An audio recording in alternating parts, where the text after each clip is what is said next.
What's going on, everyone? It's your boy Nizion here, and now today I want to be discussing Grand Theft Auto 5 and in specific how it runs in 2024 on the PlayStation 4 and Xbox One hardware.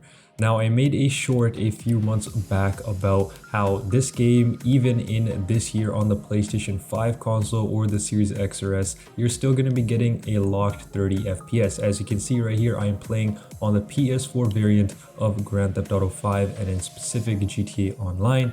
And this game overall on at least the PS5 console, it runs decent, locked at the 60 FPS. The load times are actually very good. I'll show you really quickly on how good the load times actually are. So if I go ahead and close the game right here and I load into the game right into story mode, it essentially like bypasses the percentage loading screen going into it. Like after 20% it goes right into story mode, which is pretty cool. We came a long way from, of course, the long loading screens, but in 2024, if you are going to be playing on the PS4 console, I want to discuss if it's worth playing or not.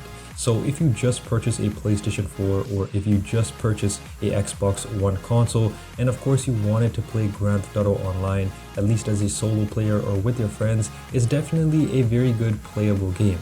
You might not have a lot of fun with it as it might be very glitchy or laggy, but in terms of the features and how much GTA Online has amassed over the years and the amount of fun that you can have with it, with its jobs, heists, and etc. is very good. But as you can see right now, I quickly loaded into story mode, at least on the PS5, with no heartaches. Now this is pretty similar with the PS4 Pro. You might get a little faster experience, but it will still be a little slow comparative to the amazingly fast and amazingly quick SSD infrastructure that both the Xbox Series X and S consoles as well as the PS5 console has comparative to the last gen 8th gen gaming PS4 and Xbox One consoles respectively.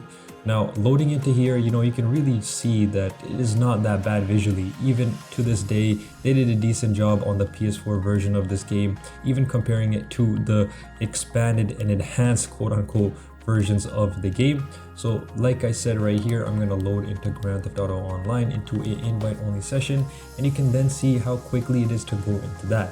Personally, don't see how Rockstar Games will be able to actually include more feature-packed DLCs for this generation of consoles. But comparing this game to the expanded and enhanced version in 2024, I would definitely say if you are going to be playing this version of the game on a PlayStation 5 or Xbox Series X or X consoles, you don't really need to worry too much. You can play it at a locked 30 FPS. It might be a little slow, but you'll still have a lot of fun for it. But if you are on PS4 hardware or Xbox One hardware, at least in terms of the future proofing of this game and this specific version, I don't see Rockstar putting a lot of effort into it.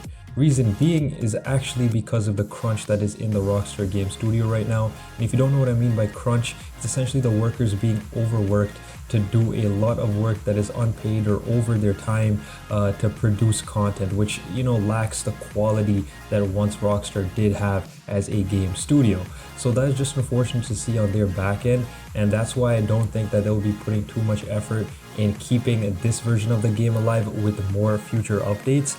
You can also see in Rockstar's newswire, like the GTA creator, for example, is no longer available on the PS4 or Xbox One versions of the games. That is only available on the PC as well as on the expanded and enhanced versions of GTA 5.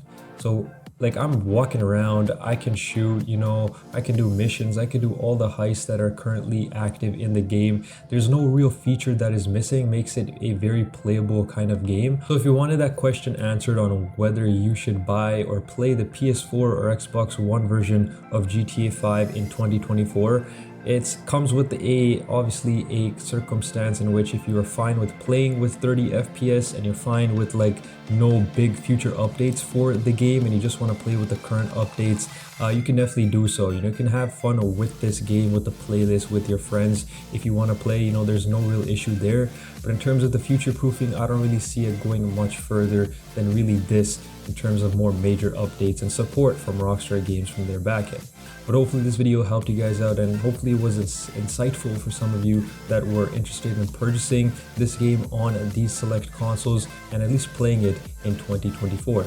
Now let me know in the comment section down below, what GTA version have you played GTA 5 first in? Was it the PS3 series, or was it the PS4 version, or was it actually the expanded and enhanced version on the PS5 and Xbox Series S and X?